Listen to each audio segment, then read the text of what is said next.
Hi everyone, it's just Anna here. Hope you're all safe and well. I've just been asked to give an update on where I'm at with my job at the moment. As most of you know, I'm a children's physiotherapist usually, but at the moment I've been redeployed along with the rest of our team to help elsewhere in the trust at this time of crisis. Most of the children I work with are considered high risk and vulnerable, and are therefore behind closed doors, safe and sound at home. And obviously the special schools were the first to close in our area, so we aren't seeing any of those children at the moment or for the foreseeable future. My current role is I'm working alongside the local authority at the Independent Living Centre, trying to support safe and quick discharge home, given a kind of rapid response assessment for patients at home, and then delivering and fitting specialist equipment to keep them safe, which is completely out of my normal role, out of my comfort zone, but so far so good. It's gone really well. So obviously as a children's physio team, it's been quite a challenging and tough few weeks, with a lot of worry and anxiety in the team, of people being unsure of what they're doing, where they're going, what their new job role will be, and understandably quite a difficult and challenging time for us. But I think it's important to try and keep positive. I think we learn at our best when we're outside our comfort zone, so we're trying to see the positives in it and to keep on going. One of the positives is that teams that wouldn't normally work together are working side by side. Things that we've tried to get off the ground, services that we've endeavoured for years to try and get to work together, are now able to come together in the space of a few short weeks, with the rule book out the window.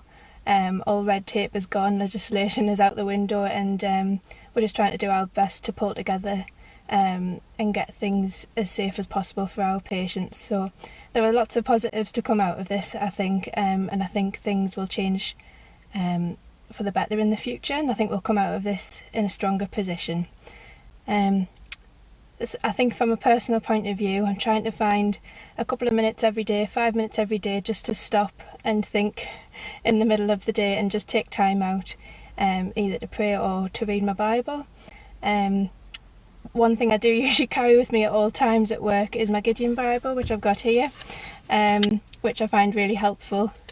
If I've got a couple of minutes just to stop and pause and reflect on what's going on. So one of the verses I keep on going back to at the moment is in Deuteronomy 31 verse 8, and it says, "The Lord himself goes before you, and he will be with you. He will never leave you nor forsake you. Do not be afraid, do not be discouraged," which is something that keeps on popping into my head whenever I'm just about to go into a home visit or a nursing home, residential home of a patient who may or may not be COVID positive. That one just keeps on dropping into my head at the moment. And I think it's important to remember that the Bible is full of verses of reassurance that God's always with us. He's never going to leave us. He's always by our side. And in Proverbs, it describes God as someone who's closer than a brother and who sticks with us always, despite how bad situations might get. Or however long this scenario might pan out for, he's always going to be with us, even in the tough times.